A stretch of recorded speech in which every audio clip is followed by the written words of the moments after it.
Praise the Lord. जय मसीही। आप सबको प्रभु यीशु मसीह के नाम पे लॉर्ड्स हाउस चैनल के द्वारा इस संदेश के द्वारा स्वागत करता हूं। प्रभु की प्रेरणा से आपके सामने हर एक पुरुष में ये 5 क्वालिटीज़ होनी चाहिए। अगर एक पुरुष की शादी हुई है तो उसके जीवन में ये 5 क्वालिटीज़ बहुत ज़रूरी है ताकि अपनी परिवार को बांध सके। उसी तरह जो जवान लड़के हैं जिनको शादी नहीं हुआ, उनके लिए भी ये संदेश बहुत काम में आएगी। खास करके अपने परिवार से किस तरह हमारा स्वभाव होनी चाहिए और हमारी चाल चलन रहना है, इस संदेश के द्वारा हम जानेंगे। पहला है हस्बैंड लव योर वाइफ्स, यानी हे पतियों अपनी पत्नियों से प्यार करो। ये वचन मैं आपको बाइबल में से दिखाना चाहता हूँ। इफिसियों की पुस्तक अध्याय 5 वचन 25 में लिखा है, हे पतियों अपनी अपनी पत्नी से प्रेम रखो, जैसा मसीहा ने भी कलीसिया से प्रेम करके अपने आप को उसके लिए दे दिया। पहली गुण है, हे पतियों अपनी अपनी पत्नी से प्रेम रखो। जिस तरह यीशु मसीहा ने कलीसिया से प्रेम रखा है, उसी तरह आप भी अपने पत्नी से प्रेम रखो कहकर लिखा है। देखिए, शादी होने के बाद पति पत्नी दोनों एक है। एक मन, एक विश्वास और एक शरीर की तरह होनी चाहिए। शायद अलग अलग जगह में से आए हुए होंगे, लेकिन पुरुष अपनी पत्नी को प्यार करना ज़रूरी है। जिस तरह एक पुरुष अपना शरीर को देखभाल करता है, उसे अच्छी तरह से रखता है, उसी तरह पति अपनी पत्नी की देखभाल करना है, पत्नियों की ज़रूरतों को पूरा करना है, उनका अच्छा बुरा देखना चाहिए। हम जिस तरह अपने आप को प्यार करते हैं, उसी रीति से पत्नी से भी प्यार करना है। आज बहुत से परिवारों में प्यार नहीं है। खास करके प्यार ऐसी होती है कि कोई काम करवाने के लिए या किसी न किसी लाभ से प्यार करते हैं, लेकिन यीशु मसीह का प्यार सच्चा है। उनके नाम में चुने हुए लोगों के लिए अपना जीवन बलिदान दिया। अपने चेलों से कहा, मैं अपना प्राण तुम्हारे लिए रखता हूँ। वहाँ क्रूस पर लटका और हमारे लिए घायल हुआ, हमारे लिए मार खाया और हमारे लिए मर गया, लेकिन परमेश्वर ने उन्हें फिर जीवित उठाया। यीशु ने कलीसिया से इतना प्यार किया। इसी तरह प्रभु कहता है कि हे पतियों अपनी अपनी पत्नियों से प्रेम रखो। आज बहुत सारे सिस्टर्स फ़ोन करके बताते हैं, भाई मेरा पति मुझसे प्यार ही नहीं करता, वो दूसरी औरत से बात करता है, उसे कोई गलत संबंध है। क्यों ऐसा हो रहा है? मैं मेरी पति की देखभाल करती हूँ, मैं सब कुछ करती हूँ, लेकिन फिर भी मुझसे प्यार नहीं करता। वो घर में सब कुछ ला के देता है, लेकिन प्यार नहीं करता, मेरे साथ बैठकर बातें ही नहीं करता। क्यों मेरा पति इस तरह है? भाई सिस्टर्स रोते हैं, प्रार्थना मांगते हैं कि मेरा पति का मन फिर मेरे पास मुड़े, फिर वो मुझसे प्यार करे। देखिए, शादी होने के बाद एक पुरुष अपनी पत्नी से प्यार करना है। खास करके परमेश्वर ने पति पत्नी का संबंध इसीलिए जोड़ा है ताकि उस परिवार के द्वारा परमेश्वर के नाम की महिमा हो सके। आज शादी होने के बाद भी कई पुरुष अपने दोस्तों से ज़्यादा बात करते हैं, अपनी बातों को शेयर करते हैं, बल्कि अपनी पत्नी को नहीं बताते। पतियों अपने पत्नी से प्रेम रखो, ये परमेश्वर की दी हुई आज्ञा है। यदि आप खुद से प्यार करते हैं तो अपनी पत्नियों से प्रेम करना ज़रूरी है। उनके साथ बैठकर बात करो। अगर आपकी पत्नी जितना भी सताती हो, लेकिन आपको संयम और विश्वास के साथ आप अपनी पत्नी को परमेश्वर के प्रेम में लाना होगा। यीशु मसीह जिस तरह हमसे प्रेम रखा था, उसी तरह हर एक पुरुष अपनी पत्नी से प्यार करना चाहिए। दूसरा है, पुरुष अपने पत्नी के साथ कठोर नहीं होना चाहिए। ये बात कोलोसियों की पुस्तक अध्याय 3 वचन 19 में लिखा है, हे पतियों अपनी अपनी पत्नी से प्रेम रखो और उनसे कठोरता ना करो। देखिए, पहली बात है कि प्यार करना चाहिए और दूसरी बात है उनसे कठोरता से बर्ताव नहीं करना चाहिए। यानी पुरुष शराब पीकर या गुस्से से घर में आकर पत्नी को गालियां देना, डांटना, मारना या सताना, ये सही नहीं है। आप उनके ऊपर कठोरता से बर्ताव नहीं करना चाहिए, क्योंकि पति अपनी पत्नी को प्यार से जीतना है। मारने के द्वारा, गालियां देने के द्वारा, डांटने के द्वारा कोई लाभ नहीं है। और कुछ पुरुष ऐसे हैं अपनी पत्नी से 1 हफ्ता, 2 हफ्ते, 3 महीने, 6 महीने तक बात ही नहीं करते। अभी भी कई पति पत्नियां हैं 1 साल से 2 साल से बात नहीं करते, लेकिन एक ही घर में रहते हैं। क्या ये सही है? देखिए, यदि आपके दोनों बीच में कोई भी लड़ाई हो, कोई भी झगड़ा हो, तो आप दोनों मिलकर बैठकर एक दूसरे से बात करना है। अगर किसी की गलती हो तो एक दूसरे से माफ़ी मांगकर प्रार्थना करना चाहिए। भाई मेरी पत्नी का ही गलती है तो मैं उससे बात ही नहीं करूँगा, मैं उसका चेहरा नहीं देखूँगा, क्योंकि वो मेरे साथ अच्छी तरह से बात नहीं करती। जब भी बात करूँ मुझे सताते रहती है, इसीलिए मैं उससे बात नहीं करता। और कुछ पुरुष मारते भी है। एक पति अपनी पत्नी से गालियाँ देना, मारना, डांटना या गुस्से में आकर उनसे कठोर से बिहेव करना, ये परमेश्वर के वचन के विरुद्ध है। और थोड़े लोग ऐसे हैं, अपनी गुस्सा निकालने के लिए बहुत सारा काम दे देते हैं अपनी पत्नी को। ये काम कर, वो काम कर कहकर अपने कामों के द्वारा पत्नी को बहुत सताते हैं। ये भी सही नहीं है। आपको प्यार से बताना है। अगर कोई प्रॉब्लम है, मिसअंडरस्टैंडिंग है पति पत्नी के बीच में, तो बैठकर प्रार्थना करके एक दूसरे की गलतियों को एहसास करना है और उसी रात घर में वहीं प्रार्थना करके भूल जाना है। अगले दिन को फिर उस समस्या को, उस लड़ाई को आप आगे नहीं बढ़ाना होगा। अगर आप ज़्यादा बात करके लड़ाई बड़ा करेंगे तो आप में तीसरा व्यक्ति आ जाएगा, यानी शैतान।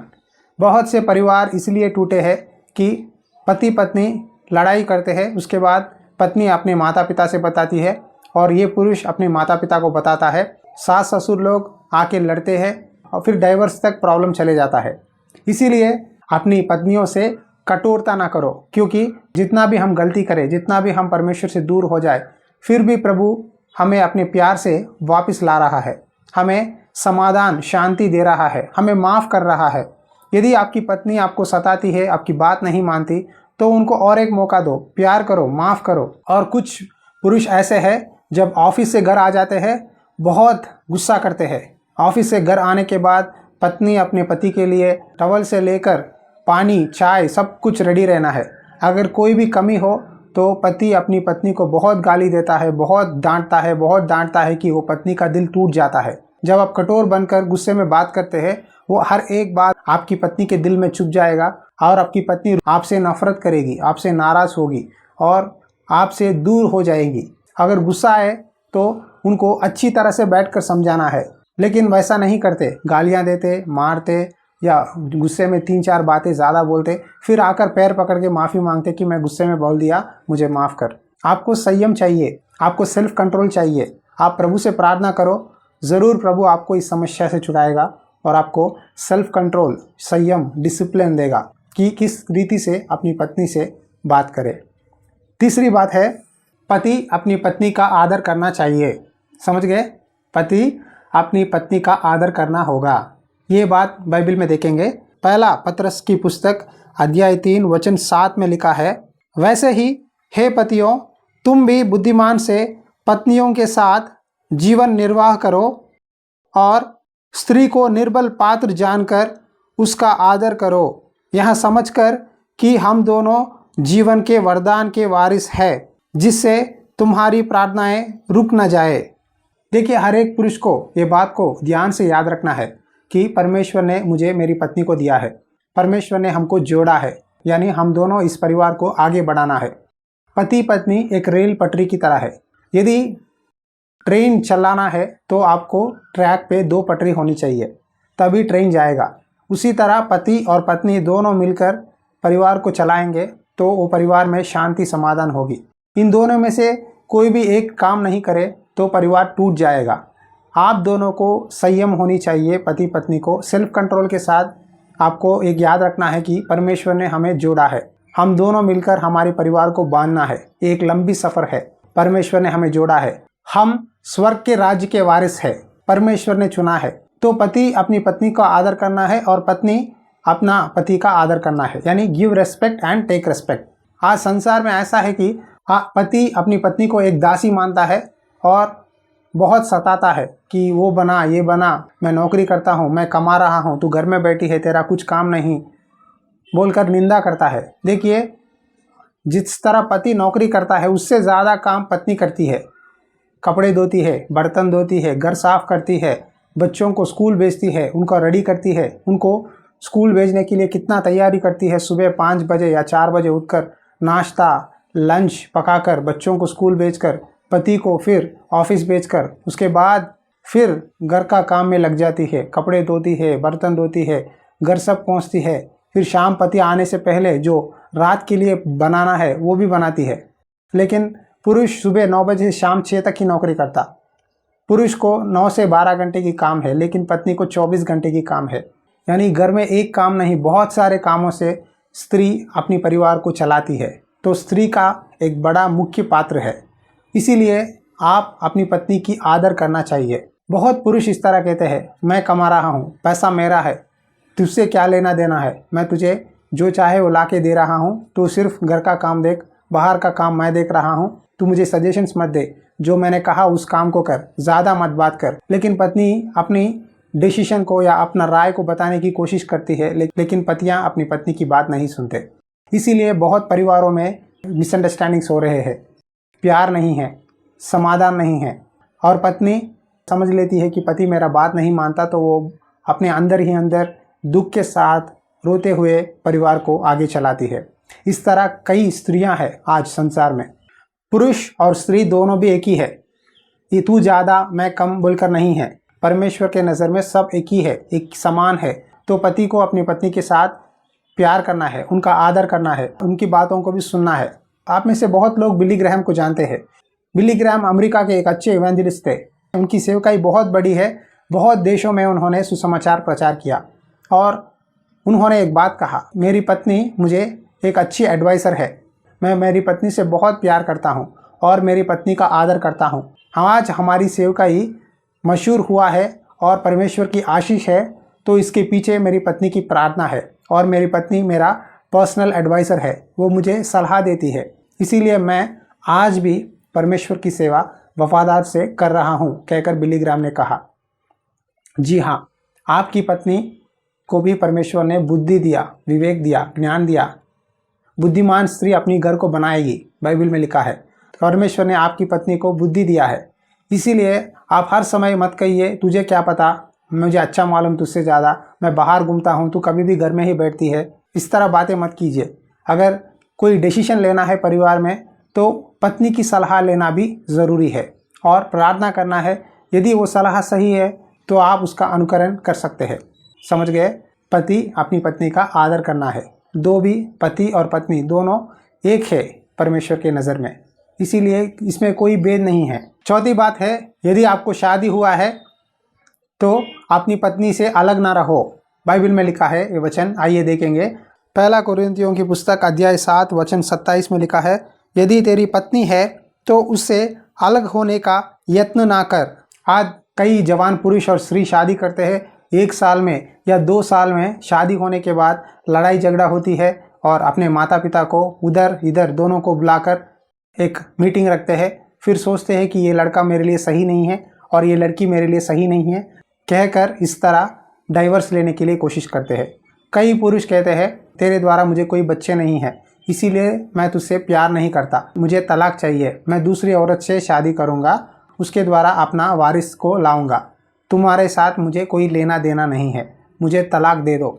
और मेरे साथ बहुत बुरी तरह से बिहेव करती है भाई, इसीलिए मैं तलाक चाहता हूँ, मुझे डाइवर्स चाहिए, मैं दूसरी शादी करना चाहता हूँ। यहाँ बाइबल में लिखा है अगर तेरी पत्नी है तो उनसे अलग होने की कोशिश ना करना।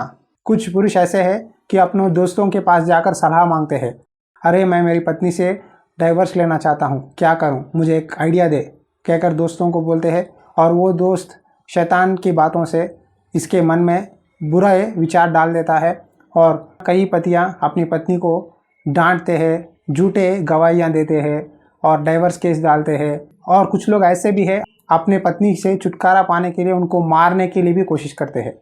ये परमेश्वर के वचन के विरुद्ध है। जिस तरह आप खुद से प्यार करते हैं उसी तरह आप अपनी पत्नी से प्यार करना है। शायद आपके बीच में जितने भी लड़ाइयाँ हो, झगड़ा हो, लेकिन अलग होना परमेश्वर की इच्छा नहीं है। बाइबल में इसहाक की पत्नी रेबिका को बहुत साल बच्चे नहीं थे, लेकिन इसहाक ने अपनी पत्नी से तलाक नहीं लिया, बल्कि और भी ज़्यादा प्यार किया और अपनी पत्नी के लिए परमेश्वर के पास प्रार्थना किया। इसीलिए परमेश्वर ने उन दोनों की एकता को देखकर उनको गर्भ का फल दिया। समझ गए?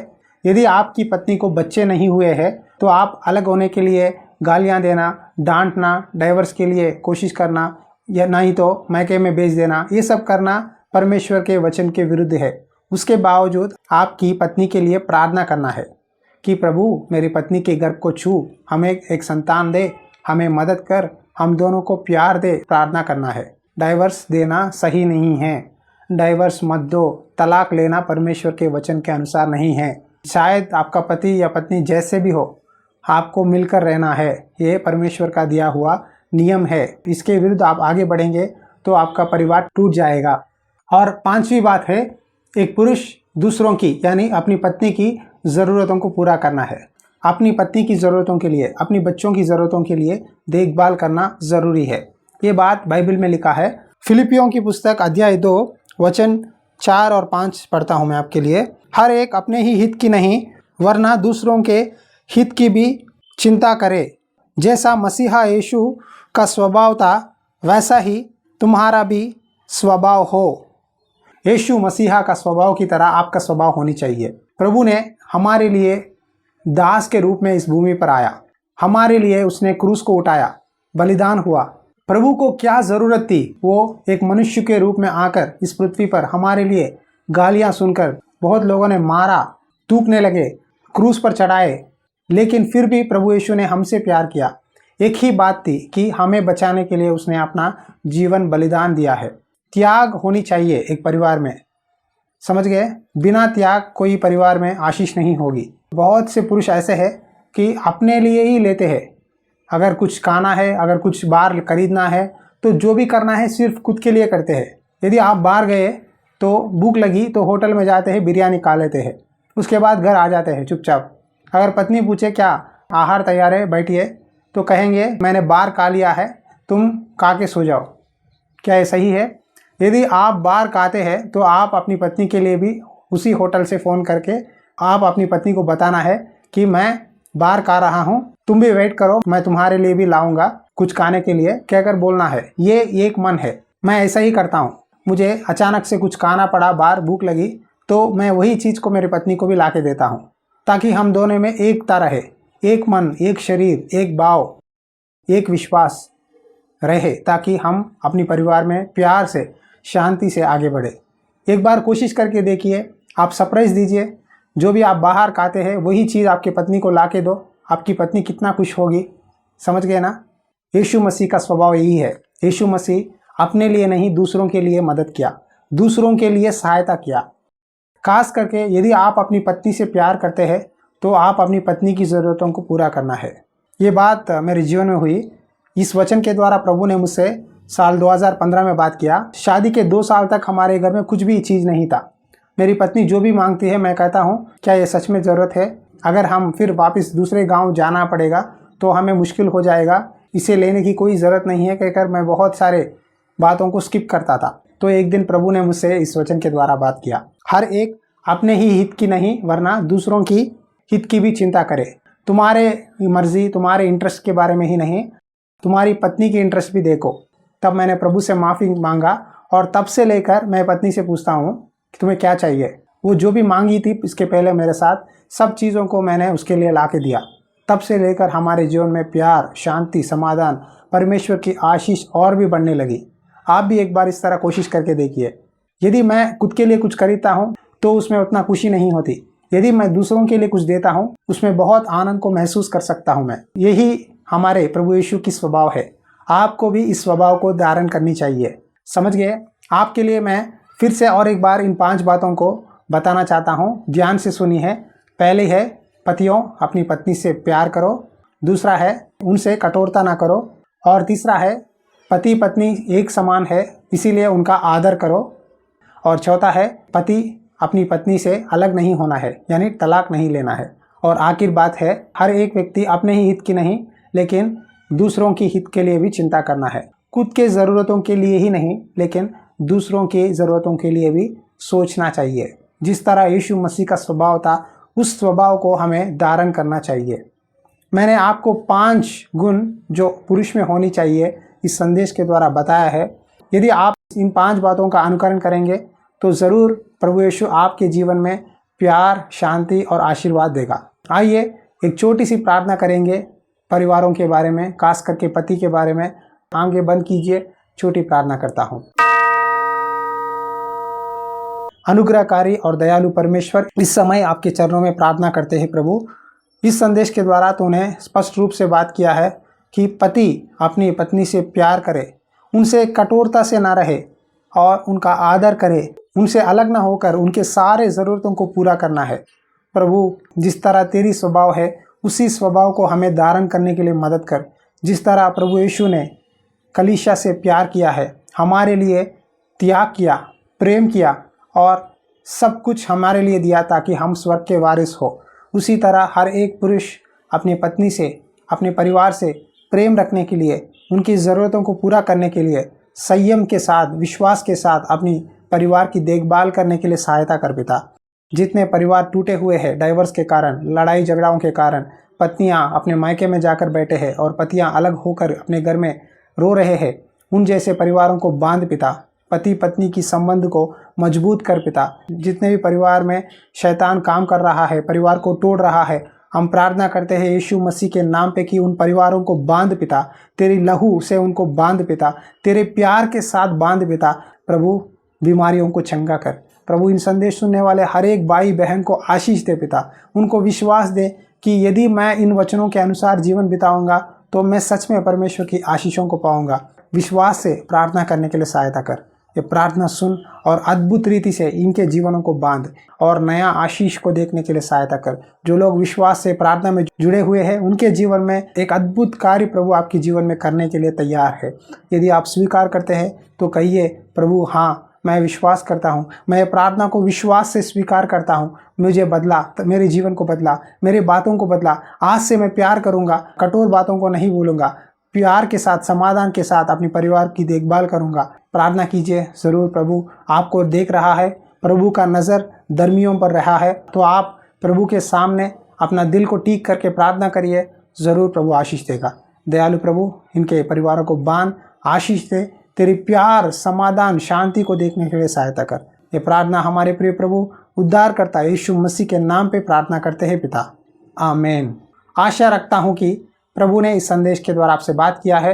ये वचन सिर्फ सुनने वाले ही नहीं, लेकिन इसका अनुकरण भी करो तो ज़रूर प्रभु यीशु आपके परिवारों को बांध देगा और आशीर्वाद देगा और आपके बच्चे खुशी के साथ आपके साथ रहेंगे। यदि इन संदेशों के द्वारा आप सच में आशीषित हुए हैं और आपको प्रेरणा मिली तो आप हमें इस सेवकाई में सपोर्ट कर सकते हैं और कृपया हमारे लिए प्रार्थना कीजिए, क्योंकि हम बहुत बोझ के साथ आपके सामने इन संदेशों को ला रहे हैं। तो आप भी लॉर्ड्स हाउस सेवकाई के लिए प्रार्थना कीजिए ताकि और भी आपके सामने नए संदेशों को ला सके। प्रभु की इच्छा हो तो और एक संदेश के द्वारा आपके साथ मिलूंगा। God bless you.